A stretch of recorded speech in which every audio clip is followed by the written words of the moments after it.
What's up, kabadis? It's Miss Yana again of Boracay, and for today's video ay samahan niyo naman ako sa aking night walk dito sa Boracay. So ito nga pala yung suot ko, guys. So naka t-shirt and shorts lang ako. Mukha na ako lang short pero merong short yan.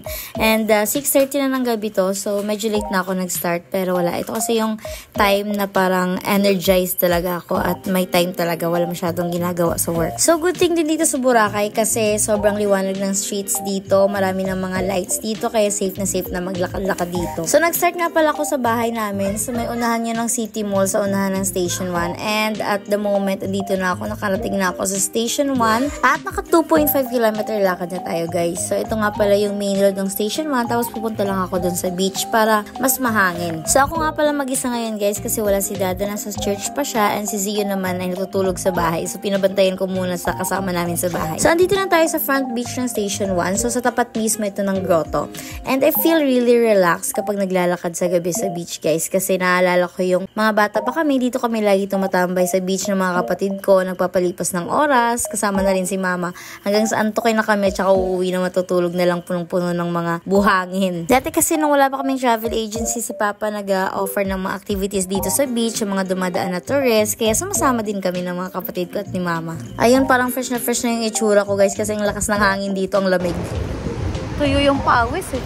So, ayan, dahil maliwanag dito sa may hotel banda, umawra na naman ako. Ayan, ano pa bang gustong patunayan, girl? Mataba ka na nga, so mag-walking ka na, go. So, dito na area ng Station 1, guys, medyo madilim dito kasi wala masyadong establishment dito, tsaka may malaking puno. Pero marami namang naglalakad, kaya safe pa rin talaga kayo kahit naglalakad kayo dito sa gabi. So, andito na nga tayo banda sa may sentro ng Station 1 na front beach, and medyo mas marami ng mga tao at mga establishment dito, kaya mas maliwanag na dito. Meron pang mga sandcastles, kaya pwede kayo mag-picture-picture dito. So, lately, I realized na mas relaxing para sa akin at therapeutic yung paglalakad lang imbes na nagja-jogging kasi parang mas nare-relax yung utak ko kasi like music ka tapos pinapanood mo yung mga tao, yung paligid mo, so parang mas relaxing siya. Napadaan ditong cute na dog, pink talaga siya, sobrang tingkad niya. So life has been really challenging lately kaya parang ang sarap rin sa feeling na nakakapaglakad-lakad ako ng mga ganitong oras, nakakapag-unwind, nakakapag-reset ng utak, and syempre para na rin sa health natin para hindi ko pa magamit yung insurance ko at hindi pa magka-million si Rui.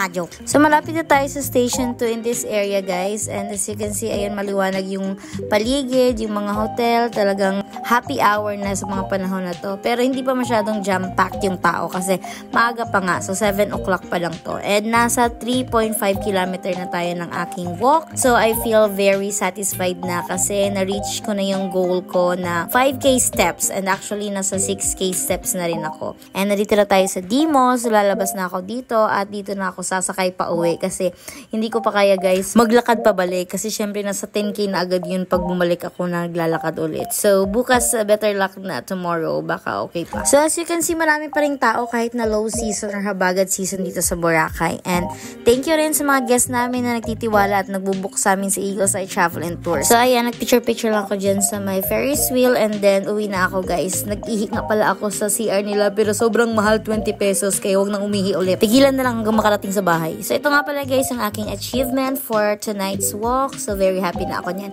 And kinompute ko nga nasa 5,998 steps ako today. So, I hope I inspired you guys to be physically healthy and start working on yourself na rin para sabay-sabay tayong maging sexy. See you guys! Bye-bye!